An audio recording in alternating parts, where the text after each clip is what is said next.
ರಾಜಸ್ಥಾನದ ಗಣಿ ಉದ್ಯಮಿ ಒಸ್ವಾಲ್ ಜೈನ್ ಎಂಬುವರು ತಮ್ಮ 3,000 ಎಕರೆ ಜಮೀನನ್ನ ರಾಮನಗರ ಜಿಲ್ಲೆ ಮಾಗಡಿ ತಾಲೂಕಿನಲ್ಲಿರುವಂತಹ ಪಾಲನಹಳ್ಳಿ ಮಠಕ್ಕೆ ದಾನದ ರೂಪದಲ್ಲಿ ಕೊಟ್ಟಿದ್ದಾರೆ. ಮಾಗಡಿಯ ಪಾಲನಹಳ್ಳಿ ಮಠಕ್ಕೆ ಸಾವಿರಾರು ಕೋಟಿ ದಾನವನ್ನ ದೇಣಿಗೆ ರೂಪದಲ್ಲಿ ಕೊಟ್ಟಿದ್ದಾರೆ.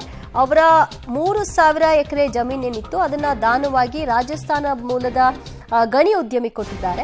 ಆಸ್ತಿ ದಾನ ಮಾಡಿ ಸನ್ಯಾಸತ್ವ ಸ್ವೀಕಾರ ಮಾಡಬೇಕು ಅಂತ ಅವರು ನಿರ್ಧಾರ ಮಾಡಿದ್ದಾರೆ. ಅವರಿಗೀಗ 78 ವರ್ಷ ವಯಸ್ಸು.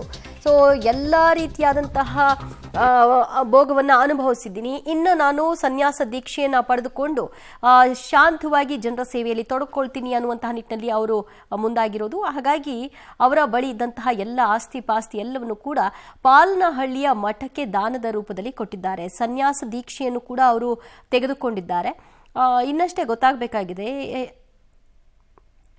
ಅಲ್ಲಿ ನೋಡಿ ಪಕ್ಕದಲ್ಲಿ ಕೋಟ್ ಹಾಕೊಂಡು ಟೊಪ್ಪಿ ಹಾಕೊಂಡು ಕೂತಿದಾರಲ್ಲ, ಸೊ ಅವರೇ ರಾಜಸ್ಥಾನದ ಮೂಲದ ಗಣಿ ಉದ್ಯಮಿ. ಅವರ ಬಳಿ ಒಟ್ಟು 3,000 ಎಕರೆ ಜಮೀನಿತ್ತು. ಸೊ ಆ ಜಮೀನನ್ನ ಅವರ ಮಕ್ಕಳು ಯಾರು ಇಲ್ವಾ, ಆ ಕಾರಣಕ್ಕಾಗಿ ಅವರು ಸನ್ಯಾಸ ದೀಕ್ಷೆಯನ್ನು ಪಡ್ಕೊಳ್ಳಿಕ್ಕೆ ಮುಂದಾದ್ರ ಗೊತ್ತಿಲ್ಲ.